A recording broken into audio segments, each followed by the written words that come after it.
이 새벽에 함께 은혜 받을 하나님의 귀한 말씀, 신약 고린도전서 1장 18절 봉독합니다. 십자가의 도가 멸망하는 자들에게는 미련한 것이요 구원을 받는 우리에게는 하나님의 능력이라. 아멘. 할렐루야. 오늘도 참으로 좋은 날입니다. 우리 모두 성령 충만하셔서 삶의 자리에서 하나님의 자녀답게 살아가는 은혜가 하루 종일 있으시기를 바랍니다. 저를 따라 하시겠습니다. 오늘 또 나와 우리 가정 우리 교회에 기적이 일어납니다. 오늘 또 나와 우리 가정 우리 교회에 기적이 일어납니다. 아멘. 저는 본문 말씀을 통하여 4가지 청산이라는 제목으로 함께 은혜를 받고자 합니다. 복음이란 기쁜 소식이죠. 그럼 왜 예수님이 복음입니까? 도대체 예수님께서 무엇을 했기에 예수님을 믿는 자가 복된 삶을 산다고들 말씀할까요? 첫 번째로 예수님께서 십자가에서 피 흘려 죽으심으로 우리들의 죄악을 대속 청산해 주신 것이 복음인 것입니다.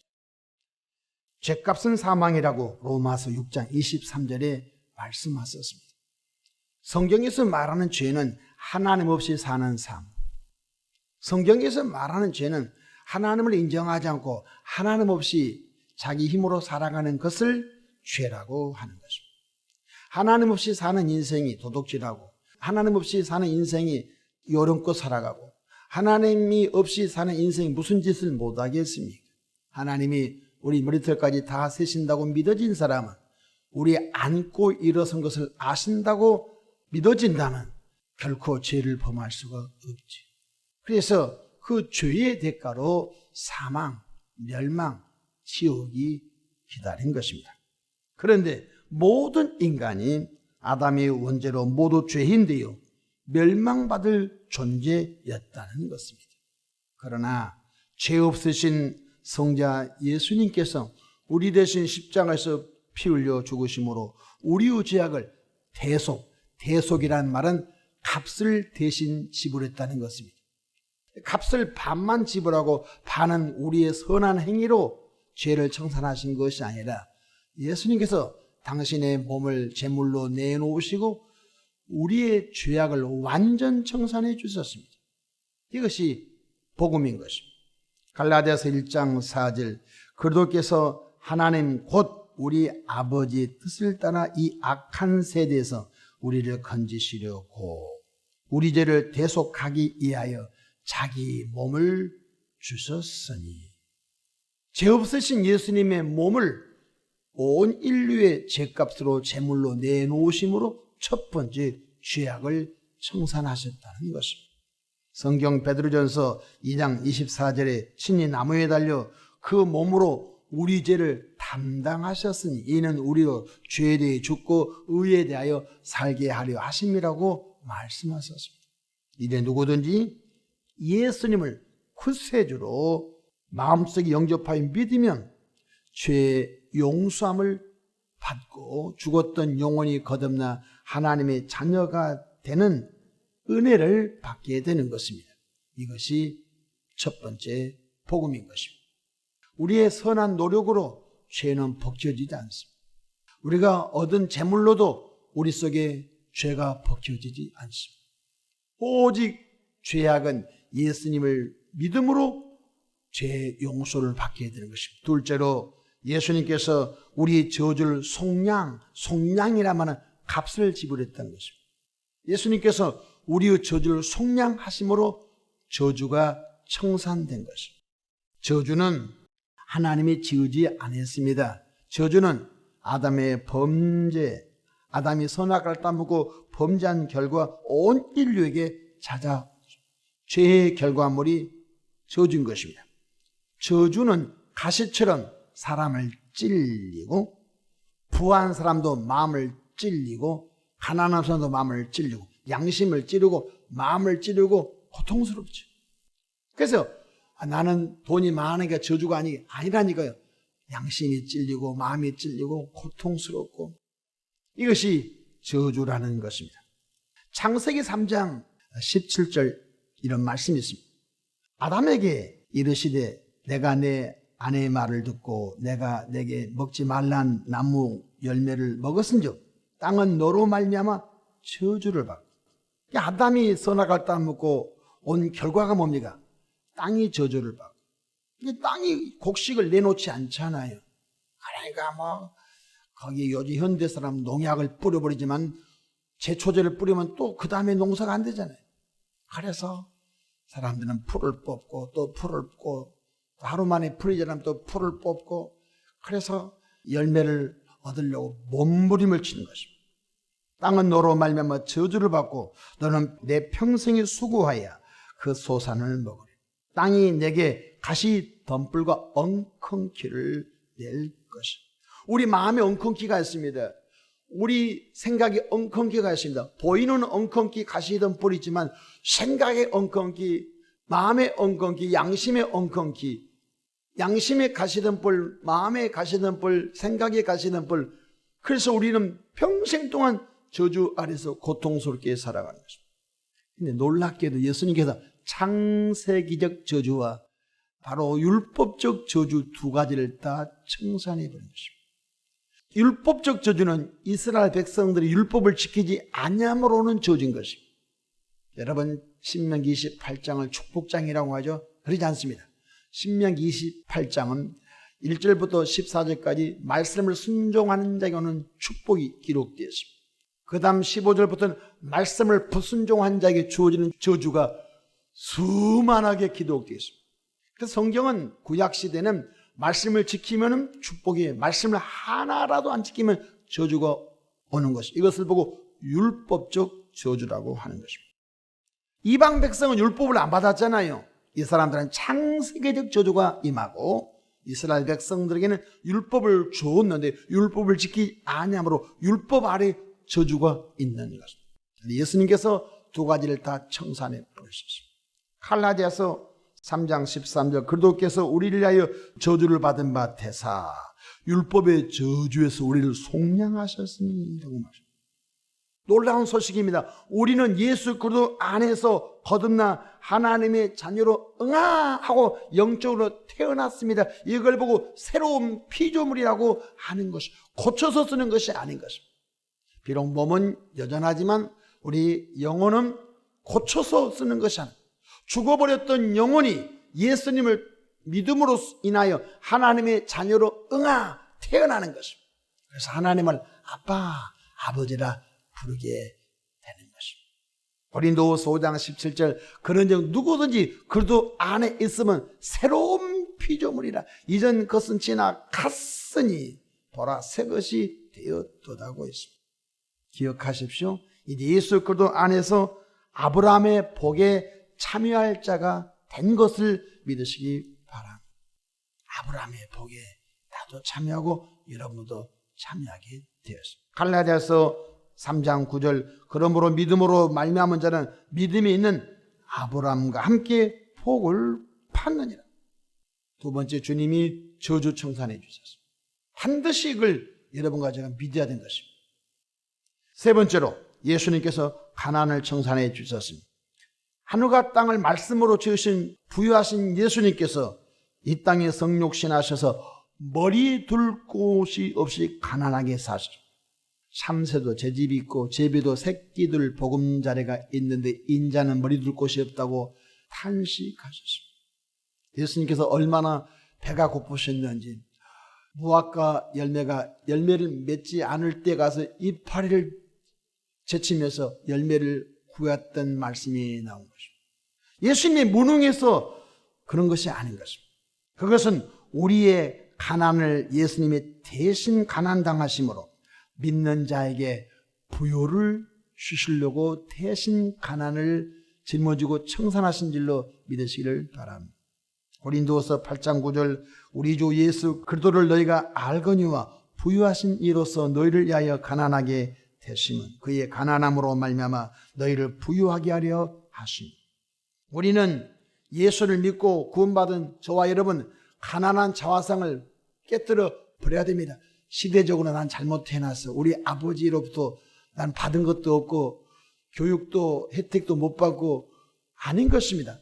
그것을 완전히 깨뜨려 버리는 것입니다. 이제는 우리가 영적으로 창조주 하나님의 자녀가 됐다고 하는 그 거룩한 영적인 마인드를 갖고 평생 살아가야 되는 것입니다. 여러분 자녀가 밥도 못 먹고 길거리에서 방황하고 살기를 원하는 부모가 어디 있겠습니까? 없어요. 육신의 부모도 나는 못 먹어도 너는 잘 먹고 잘 살아라고 평생 수고하면서 유산이라도 물려주려고 하는 것입니다. 하물며 좋으신 하나님께서 아들까지 주셨는데 자기 아들을 아끼지 아니하시고 우리 모든 사람을 위하여 내어주신 이가 어찌 그 아들과 함께 모든 것을 선물로 좋은 것을 주지 않겠습니까? 그러므로 예수 믿기 전에 허랑방탕하게 의미 없이 살았을지라도 예수를 믿고 주어진 것에 감사하면서 하나님의 은혜를 감사하면서 살아가다 보면은 반드시 그 인생의 마지막은 하나님이 이렇게 내 인생에 복을 줬다고 고백하고 살아갈 줄로 믿으시기를 바랍니다. 결혼할 때는 새방도 없어서 전전긍긍했는데 예수 믿고 난 다음에 하나님께서 하나님을 섬기고 가정을 섬기고 주변 사람을 섬기면서도 희한하게도 복이 가고 가서 하나님께서 이 땅에서 살 만큼 하게 하셔서 천국으로 불러가신 줄로 믿으시길 바랍니다. 예수님 오신 목적이 죄만 용서해 오신 것이 아닙니다. 예수님은 믿는 자에게, 당신을 믿는 자에게 풍성한 삶을 주러 오셨습니다.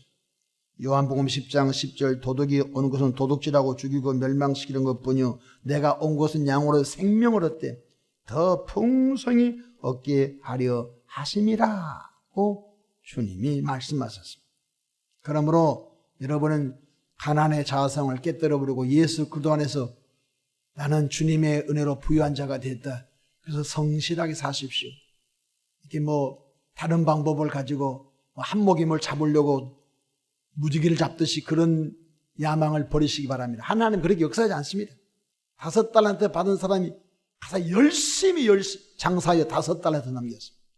2달란트 받은 사람도 열심히 장사하여 2달란트 남겼습니다. 1달란트 받은 사람 땅속에 파묻어 놨습니다. 왜 파묻어 놨냐면 주님은 전능하신 분이라 금나라 뚝딱 은나라 뚝딱 할 줄 알고 이걸 땅속에 파묻어 놨습니다. 주님이 얼마나 책망했으면 이 악하고 게으른 종아 이것을 차라리 사람에게 돈을 빌려주면 이자라도 받지 하면서 그 사람이 있는 것을 뺏어서 쓸 수 있는 사람에게 주어버리고 지옥불에 던져버린 것을 보신 것입니다. 그래서 성경에 보니까 하나님이 제일로 미워하는 사람이 누구냐면 일하지 않는 사람입니다. 데살로니가 후서 3장에 보니 일하지 않거든 먹지도 말라고 하셨어요. 기독교가 들어가면 모든 사람이 부지런해진 것입니다. 부지런 안 하는 것이 죄가 된 것입니다. 우리는 어떤 일이든지 부지런해야 된 것입니다. 가정일도 부지런하고 교회 일도 부지런하고 성령은 우리를 부지런하게 하시는 거예요. 마지막으로 예수님께서 채찍에 맞음으로 질병을 청산해 주셨어요. 잘 들으십시오. 음식에 보면 상극 음식이 있습니다. 무엇과 무엇을 먹으면 큰일 난 것입니다. 복음과 질병은 상극입니다. 복음이 들어간데 질병이 같이 공존할 수가 없습니다. 예수님이 들어간데 질병이 같이 공존할 수 없습니다. 예수님이 진정으로 내 구세주로 믿어지고 확신이 되지만요 몸에 병마가 빠져나. 왜냐하면 상극이니까. 예수님과 복음은 공존이 안 된 것입니다. 반드시 빠져나가게 되어 있는 것입니다. 예수님께서 오신 목적을 이렇게 또 설명하셨습니다. 마태복음 8장 17절에 이는 선지자 이사야를 통하신 말씀에 우리의 연약함을 친히 담당하시고 병을 짊어지셨도다 함을 이루려 하심입니다. 예수님이 우리의 병을 짊어지러 오셨다는 것입니다. 저는 시골 촌놈에서 가을녘에 어렸을 때 지게질을 많이 했습니다. 논도 많고 밭도 많고 산이 많아서 아주 어린 나이부터 지게질을 얼마나 많이 한 것입니다. 예전에는 지금처럼 지금 시골에 가면은 경운기가 다니도록 다 이미 계량삽이 됐습니다. 예전에는 그런 농지 계량삽이 되지 않았습니다. 모두가 다 니어커 다닐 수 있는 길도 없었습니다. 다 여인들은 머리에 이고 남자들은 지게질해서 곡식을 다 이렇게 고구마 곡식, 배추 곡식, 무 곡식, 또 뭐 벼곡식 다 이게 짊어지고 들어왔어요. 어렸을 때 지게질을 참 잘했어요. 겨울이 되면 산에 가서 썩은 나무 잘라와서 큰 집에, 저희 집에 아궁이가 3개가 있었습니다. 큰 방, 작은 방, 할아버지 주무신 방. 아궁이에 불을 넣을 나무를 얼마나 많이 헤엄쳤어요. 그런데 그 큰 짐을 지고 올 때 우리 아버님께서 수고했다, 내가 대신 져줄게, 한 5m만 져줘도 얼마나 가벼운 줄 아십니까? 그러니까 예수님이 우리의 병을 짊어지러 왔다는 것, 짊어지러 왔다는 것은 내가 그 병을 담당하겠다는 것, 우리는 병에서 자유하게 해주겠다는 것. 예수님께서 십자가 지시기 전날 밤 39대 채찍을 맞음으로 온몸이 찢겨지고, 온몸이 찢겨질 뿐만 아니라 뼈가 보이게 맞으셨어요. 얼마나 고통스러웠어요. 얼마나 아프셨겠습니까? 우리가 병 때문에 아플 것 예수님이 채찍에 39대 맞으심으로 피가 보혈이 낭자하시고 얼마나 아프셨겠습니까? 그러므로 예수님께서 채찍에 맞음으로 우리 아픔을 가져가 버리셨습니다. 절대로 믿기 바랍니다. 베드로 전서 2장 24절, 그가 채찍에 맞음으로 너희는 나음을 얻었나니 라고 말씀하셨습니다. 점검합시다. 예수님께서 죄악을 당신의 몸으로 청산했습니다. 예수님의 머리에 저주가 쓰심으로 저주를 청산하셨습니다. 예수님이 가난하게 사심으로 나의 가난, 여러분의 가난을 청산해 주셨습니다. 예수님 채찍이 맞아 아프심으로 우리의 병을 청산해 주셨습니다. 4가지를 청산하셨다는 것입니다. 이제 우리는 복음 안에서, 말씀 안에서 신앙생활함으로 예수님께서 이뤄놓으신 이 십자가의 복음의 4가지의 혜택을 반드시 누리며 살아야 하는 것입니다. 이 4가지가 십자가의 도인 것입니다. 오늘 본문 고린도전서 1장 18절, 십자가의 도가 멸망하는 자들에게는 미련한 것이요, 구원을 받는 우리에게는, 예수님이 내 죄 청산했대, 예수 믿으면 죄 용서함 받는데, 예수님이 나의 저주 청산해 주셨대, 예수님 나의 가난 청산해 주셨대, 예수님이 나의 병을 청산해 주셨대, 이제 복음 안에 진리 안에 살아야 되겠지 라고 깨닫는 순간 이 모든 복이 믿는 자의 평생도록 임하게 될 줄로 믿으시기를 바랍니다. 구원을 받는 우리에게는 하나님의 능력이 됨이라 말씀하신 것입니다. 말씀을 마치고자 합니다. 십자가에서 주님이 이루어놓으신 이 복, 성육신하신 예수님이 이 땅에 오셔서 완성해 놓으신, 요한복음 19장 30절에 십자가에서 마지막 운명하실 때 내가 서럽다, 39살 나이로 내가 비참하게 죽는다, 억울하다, 예수님이 그런 말씀하지 않으세요. 예수님이 십자가에서 운명하실 때 마지막 내가 다 이루었다, 내가 다 이루었다, 첫사람 아담이 불순종하여 망가진 이 인류를 내가 다 회복해 놓았다 하시고 예수님의 몸에서 영원히 떠나 숨이 끊어졌다고 말씀해 주고 있는 것입니다. 예수님이 다 이루어놓으신 그 복을 평생 동안 누리며 복음전도 사명 감당하는 개인, 가정, 교회가 되기를 주의 이름으로 축복합니다. 기도하겠습니다. 좋으신 하나님 우리 아버지, 예수님께서 십자가에서 4가지 청산하신 아름다운 복음의 진리를 이 새벽에 나누었습니다. 십자가를 통해서 이뤄놓으신, 예수님을 통하여 이뤄놓으신 이 복음을 평생 누리며 이 복음을 또 다른 사람에게 전할 수 있는 은혜를 주시옵소서. 예수님의 이름으로 축복하며 기도합니다. 아멘.